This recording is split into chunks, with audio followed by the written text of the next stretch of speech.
అంతా తాగారు. మీ కాఫీ చల్లారిపోయిందని మళ్ళీ తెచ్చాను అమ్మాయి గారు. తర్వాత తాగుతాలే గంగులు తాత, పరధ్యానంగా అంది కళ్యాణి. ఈ అల్లరితో మీరు అదోలా ఉన్నారు. అమరుబాబుకు టెలిగ్రామ్ ఇస్తాను అంటూ వెళ్ళిపోయాడు గంగులు. ఆగు గంగులు, ఈ మాత్రానికి టెలిగ్రామ్ ఇస్తే పిరికిదాన్నని నా ఆట పట్టిస్తారాయన. కాగల కార్యం గంధర్వులే తీర్చారు. చీటికి మాటికి మనసు చెడగొట్టుకుంటే లాభం లేదు. జీవితం అన్నాక ఏవేవో ఆపదలు ఎదురవుతూనే ఉంటాయి. ప్రతి సమయంలో మనకు బాడీగార్డు ఉండరు. కాబట్టి గుండె బిగబెట్టి ఎదుర్కోవటమే మన కర్తవ్యం. మరి నాన్నగారికి కబురు పంపమంటారా? అదీ వద్దు. ఆయన అసలే బీపీ పేషెంటు. ఇప్పుడిప్పుడే ఏ చీకు చింత లేకుండా తేలిగ్గా తిరుగుతున్నారు.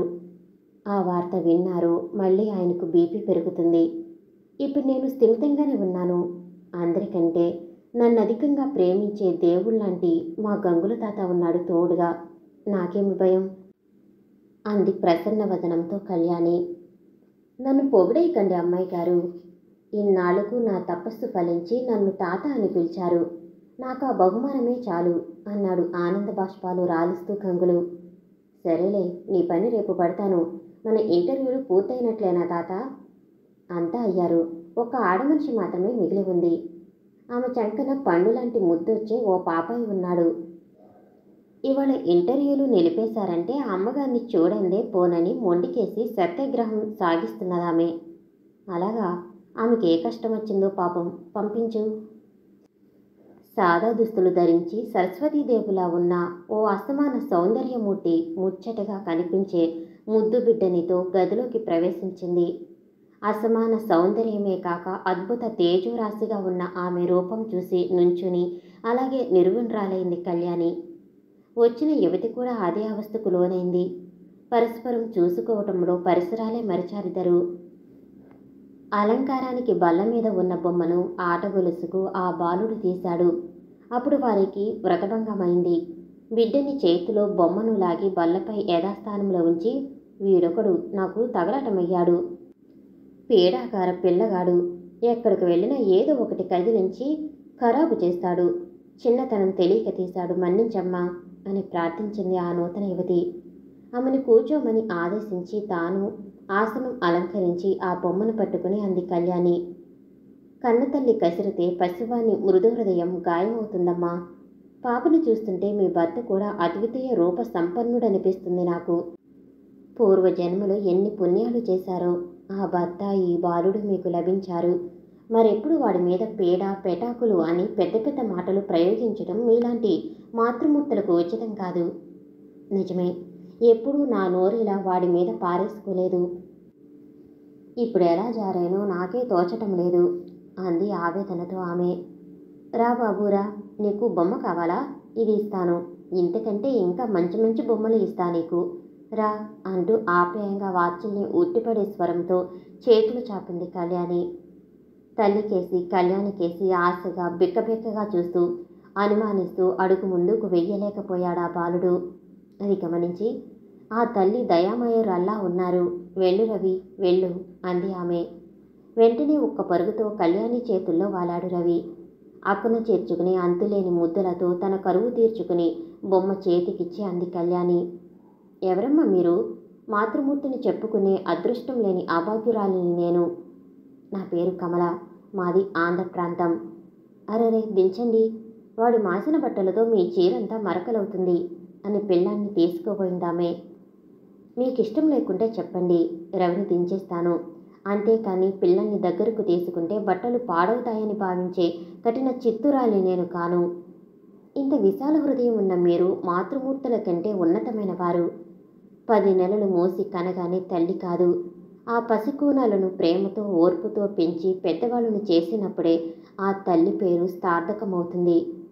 కానీ 9 పిల్లలను భర్తను వదిలి మరో పురుషుణ్ణి 100 మనువు కట్టుకున్న స్త్రీకి తల్లినని చెప్పుకునే అర్హత ఉంటుందా?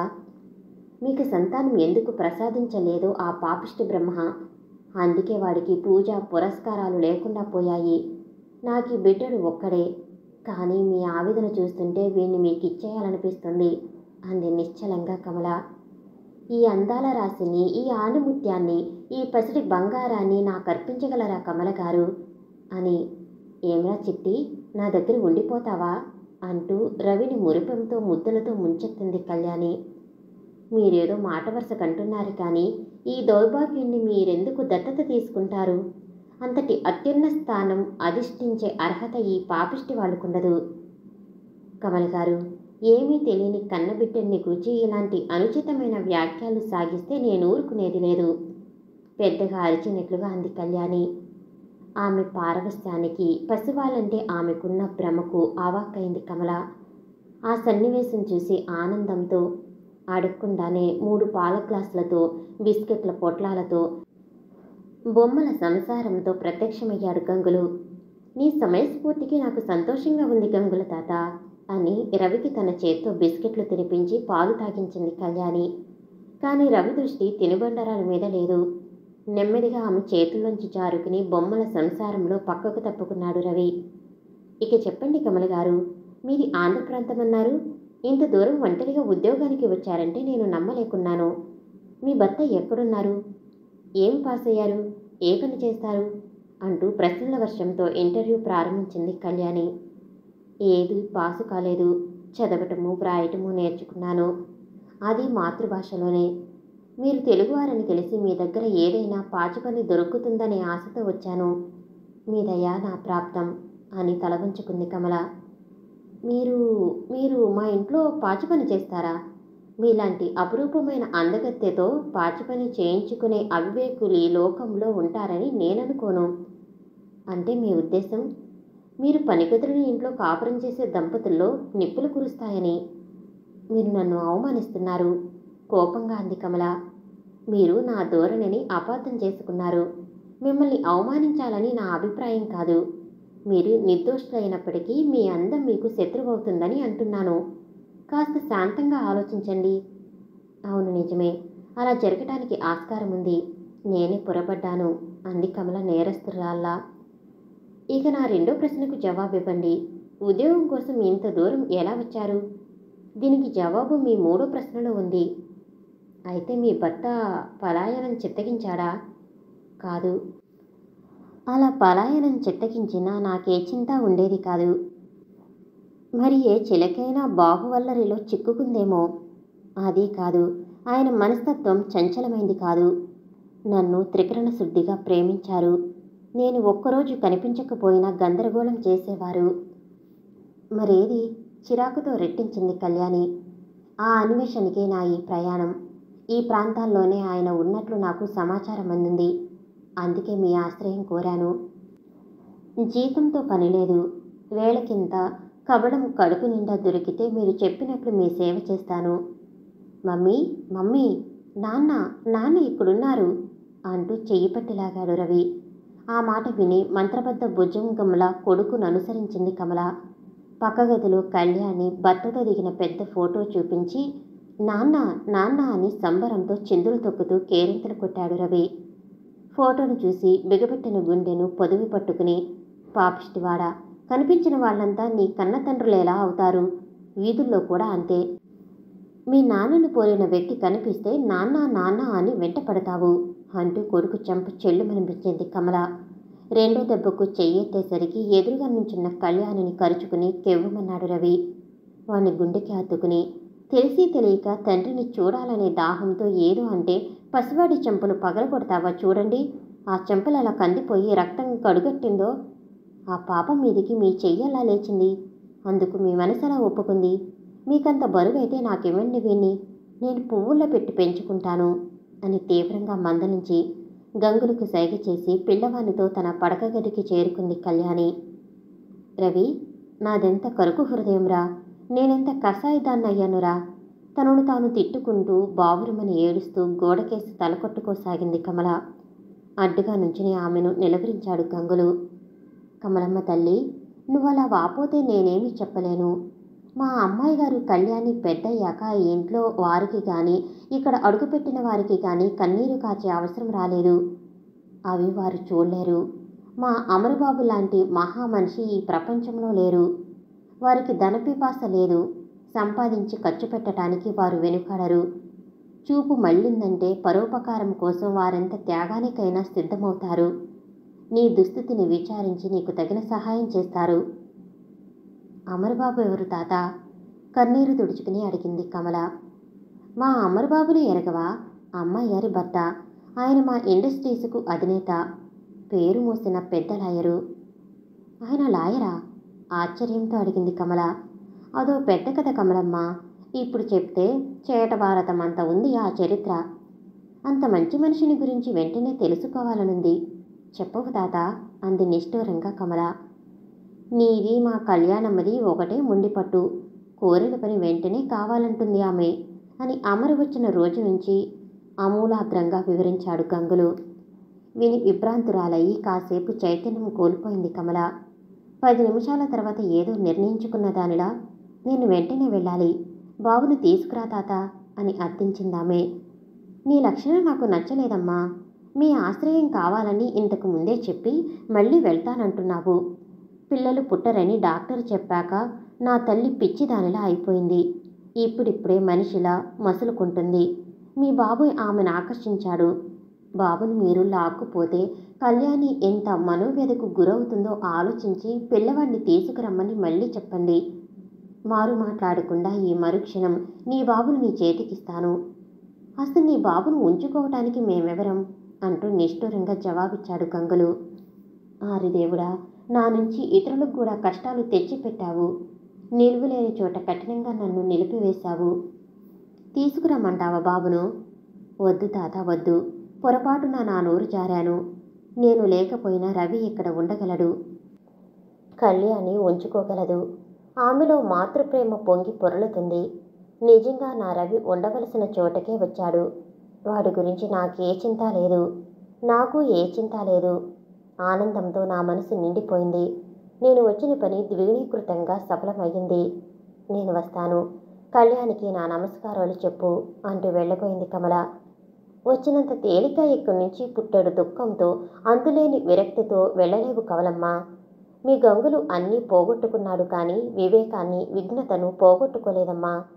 నీ వాలకాన్ని పెట్టి నీలో ఏదో భయంకర రహస్యం దాగి ఉందనిపిస్తుంది నాకు. ఎంత భయంకర పరిణామాలైనా భరించగల ఉదారత్వం ఉంది మా అమ్మాయి అమరుబాబులో. పిచ్చి పిచ్చి ఆలోచనలు కట్టిపెట్టి నిశ్చింతగా ఉండు తల్లి అంటూ గద్దించాడు గంగులు. అంటూ ఏడుపు సాగిస్తూనే ఉన్నాడు రవి. నా బాబువు కదూ, నా బుజ్జివి కదూ, ఏడువుకు బాబు, ఏడువుకు. నేనెవరి ఏడుపు చూడలేను. ఏడుస్తుంటే నీ చిన్నారి ముఖము చూడలేను. ఈ ఇల్లంతా నీదే. నీకేది కావలసినా తెచ్చిపెడతాను. నీకు ఏడుపు ఈ పాపిష్టి దాని వల్లే వచ్చింది బాబు. కన్నీరు తుడిచి పందిరి మంచంపై పరుండబెట్టి బొజ్జగిస్తూ తనలోని ఆవేదనలకు తట్టుకోలేక తాను బావురుమంది కళ్యాణి. ఇదిగో కళ్యాణి, నేను ఏడుపు మానేశాను. ఇప్పుడు నువ్వు ఏడుస్తున్నావు. మళ్ళీ నాకు ఏడుపు వచ్చేస్తుంది. ఏడుస్తున్నాను అని వచ్చి రాని మాటలతో బెదిరించి తన కన్నీరు తుడుచుకుని ఆమె కన్నీరు చేతులతో చెరిపాడు రవి. రవ్వల రత్నానివి, ఎన్నాళ్ళకెన్నాళ్ళకు దొరికావురా నాకు. ఇక ఏడవను, నిన్నేడవనియ్యను. కానీ అని సందేహించింది కళ్యాణి. చెప్పు మేడం, ఈ ఇంగ్లీషు మాటలు ఎక్కడ నేర్చుకున్నావు చిట్టి? కాన్వెంటరీ స్కూల్లో. నన్ను పేరు పెట్టి పిలవటం బాగుందా రవి? బిడియంతో అందామే. సారీ అమ్మ, ఆ పేరు బావలేదు. అమ్మ మంచిది కాదు, కొడుతుంది. మరి మా నాలా తలగీక్కుని ఆంటీ అది బాగలేదు, పిన్ని అంటాను అన్నాడు క్లాసులో ఫస్ట్ మార్కులు పొందిన విద్యార్థిలా రవి. Very good boy. రేపటి నుంచి నేను నీకు చదువు చెప్తాను. నీకు కావలసినవన్నీ ఇస్తాను, కోరుకో అంది కళ్యాణి. మా నాన్నను ఇస్తావా పిన్ని? రవి అసాధారణ తెలివితేటలకు విస్తుపోయింది కళ్యాణి. నాన్నను నాకు ఇయ్యవా పిన్ని? ఆమె గడ్డం పట్టుకుని గోముగా అడిగాడు రవి. ఇస్తాను, తప్పకుండా మీ నాన్నని నీకు ఇస్తాను. ఇచ్చిన అపరాధానికి నిష్కృతి చేసుకుంటాను అంది ఏదో ఆవేశంతో కళ్యాణి. అడుగు మా నాన్న అంటూ అమర్ ఫోటో కేసి చూపించాడు. ఫోటోతో సరిపుచ్చుకుంటావా? ఫోటో నా దగ్గర ఉంది. నాకు అసలు నాన్నే కావాలి.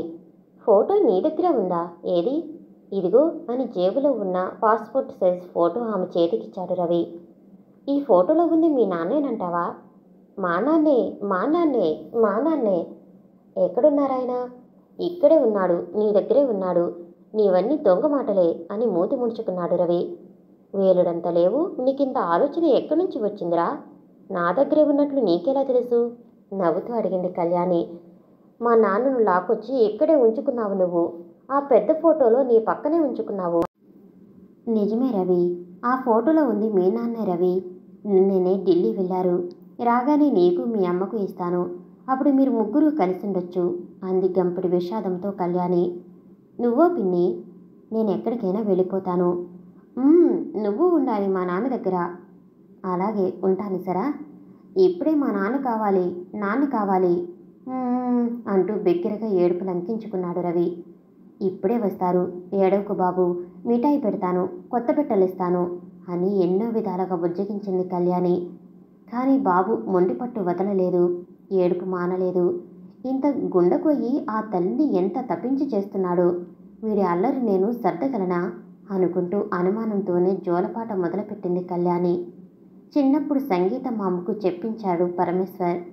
ఆమె కంఠం కూడా పంచమ స్థాయికి చెందిందే. కానీ ఆ సాధన మళ్ళీ ఎప్పుడూ చేయలేదామె. అప్పుడు ఆమెలో పుట్టుకొచ్చిన అనుభూతి, ఆవేశం, పశ్చాత్తాపాల వల్ల అనుకోకుండానే ఆమె కంఠం వికసించింది. ఆమెలోని గంధర్వగానం పొంగి పరవళ్లు తొక్కింది. అందులో దుఃఖం, జాలి మిళితమై ఉంది. వినేవారి హృదయాలు కూడా బాధగా మూల్గాయి. కమల శరీరం జాలితో జలధరించింది. అలాగే పాడి పాడి బాబును నిద్రపుచ్చి అందులో తాను ఐక్యమైంది కళ్యాణి. నువ్వు నన్ను కొట్టావు, నువ్వు మంచిదానివి కాదు. నాన్న వచ్చాక అమ్మ కొట్టిందని చెప్పి నీ చెవులు మెలిపెట్టిస్తాను అంటూ కళ్యాణి ఒళ్ళో కూర్చుని గర్వంగా తల్లిని బెదిరించాడు రవి. ఆరిబడవా, కాసేపట్లో ఆమెను కరుచుకుని నన్ను బెదిరిస్తున్నావా బాబు? ఎన్నాళ్ళు నీకు ఈ మురిపం? నువ్వెవరివో తెలిసినప్పుడు మళ్ళీ ఈ తల్లి నీకు గుర్తుకొస్తుంది. లోపల అనుకునే మాట మైమరుపుతో పైకే అని నాలుక కొరుక్కుంది కమల. నన్ను నీచరాలిగా జమకట్టారే మీరు. వీడి తండ్రి నాకు పరమ శత్రువైనా మిత్రుడైనా రవికి నా నుంచి అన్యాయం జరగదు. వాడిపైన నాకున్న ప్రేమ చల్లారదు. ఇది మా నాన్న సాక్షిగా అంటున్నాను అంది ఆవేశంగా కళ్యాణి.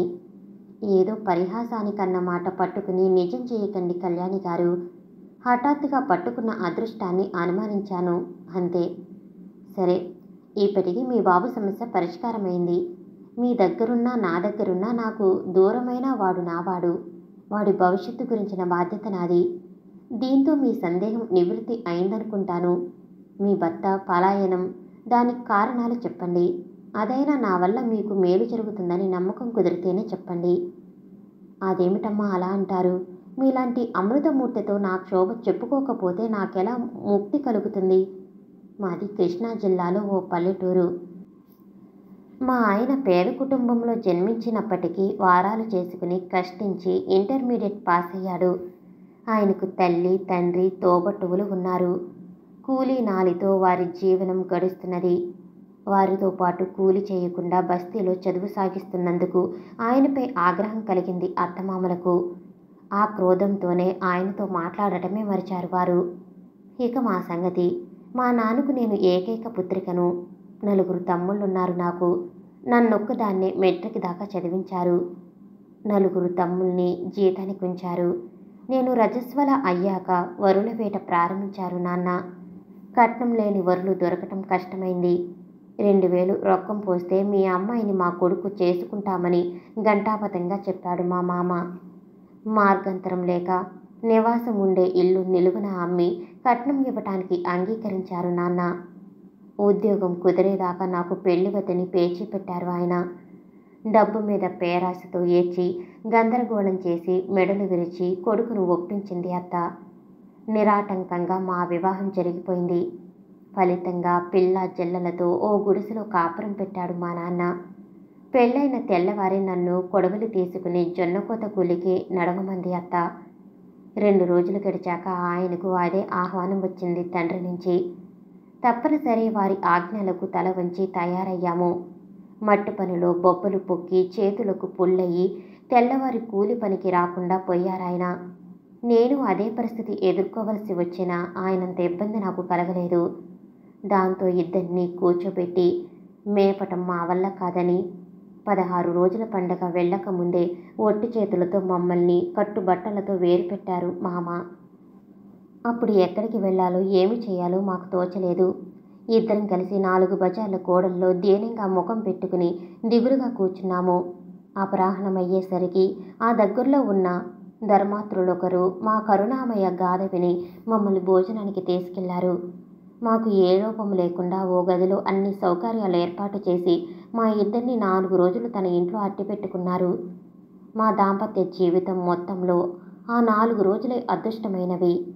ఆ 4 రోజులే ఆనందంగా గడిపాము.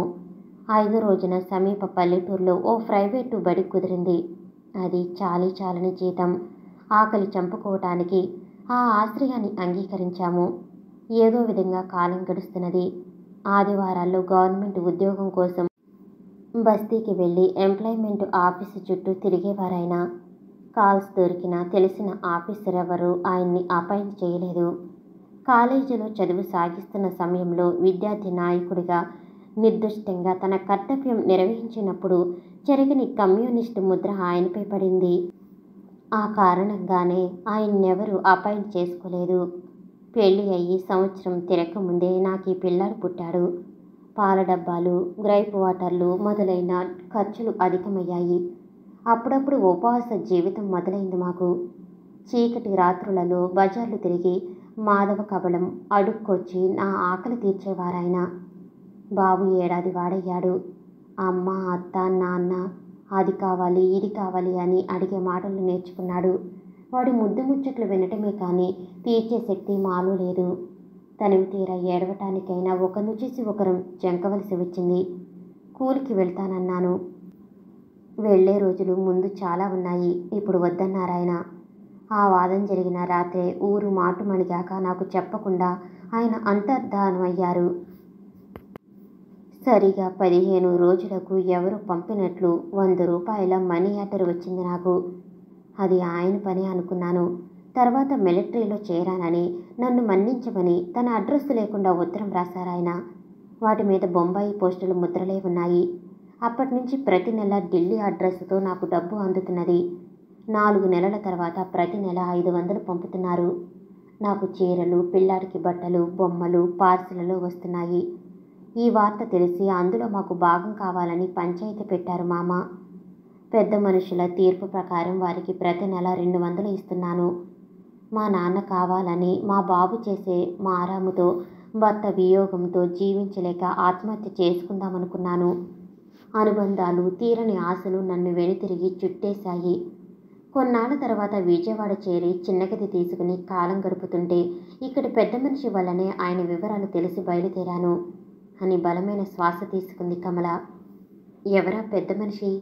ఆసక్తిగా అడిగింది కళ్యాణి. ఎవరో భూషయ్యట. పరమేశ్వర్ ఇండస్ట్రీస్ ఫరంలో పనిచేస్తున్నానని చెప్పారు. వాడు మాకు బద్ధశత్రువు. నాకు అపకారం చెయ్యాలనే తలంపుతో పని కట్టుకుని మిమ్మల్ని ఇక్కడికి పిలుచుకువచ్చి నాకు పరిపూర్ణమైన ఉపకారం చేశాడు భూషయ్య అని స్వాగతంగా గొణిగింది కళ్యాణి. మరి మా ఇంటర్వ్యూ మీకెలా తెలిసింది? ఆ పెద్ద మనిషే చెప్పాడు. మీ సహాయం కోరితే అన్ని పనులు సఫలమవుతాయని. నాన్న వస్తాడన్నావు, చూపిస్తానన్నావు. ఏడి నాన్న? ఎక్కడ దాచావు పిన్ని? చెప్పుకుంటే ఏడుస్తాను అని ముఖం మార్చాడు రవి. కాసేపట్లో వాణ్ణి ఎంత గారాబం చేశారు కళ్యాణి గారు. ఈ ధోరణి మార్చుకోకపోతే అనుక్షణం మిమ్మల్ని వేధిస్తాడు. ముందే చెప్తున్నాను, ఆపైన మీ ఇష్టం అని హెచ్చరించింది కమల. నిజమే మీరన్నది. వీడొక్కడే 10 మంది పిల్లలు పెట్టు కానీ బాబు అల్లరి చేస్తుంటే వినోదంగా వినబుద్ధవుతుంది నాకు కమల గారు. మీరా గార్లు కత్తిరిస్తే మర్యాదగా ఉంటుంది కళ్యాణి గారు. నేను అదే మాటంటే మీరేమంటారు అక్కగారు? నేను మీకు అక్కనా లేక కలగంటున్నానా? విభ్రాంతురాలై అంది కమల. కళా కాదు, కల్లా కాదు, అంతా నిజమే. ముందు మర్యాదగా కళ్యాణి అనో చెల్లి అనో పిలవటం నేర్చుకో అక్క. పరిహాసం ఆత్మీయత మేళవించి అంది కళ్యాణి. భలే భలే అక్క చెల్లి అంటూ ఆనందంతో కరతాళధ్వనులు చేస్తూ కళ్యాణి ఒళ్ళోంచి దిగి గంతులు వేశాడు రవి. ఎదురుగా అమరబాబు ఫోటో కనిపించేసరికి ఒక్కసారి నేల మీద కుప్పకూలి నాన్న కావాలి, మా నాన్న కావాలి పిన్ని అని ఏడుపు లంకించుకున్నాడు రవి. రమ్మంటే తల్లి చేతులు విదిలించి కొట్టాడు. కళ్యాణి చేతులు చాపితే అందినట్లే అంది తప్పించుకున్నాడు. లేచి పట్టుకో చూసింది కళ్యాణి. చిక్కినట్లే చిక్కి ఆమెను పరుగులు పెట్టించి పరుగెత్తి తప్పించుకు తిరిగాడు రవి. అలిసి నిన్ను పట్టుకోవటం నా వల్ల కాదురా అంది కళ్యాణి. వెంటనే ఆమె అంటుకుని ఆమె అక్కున ఒదిగాడు రవి. నాన్నను చూపించు లేదా పాట పాడు అని ఆమెను పోరు పెట్టాడు.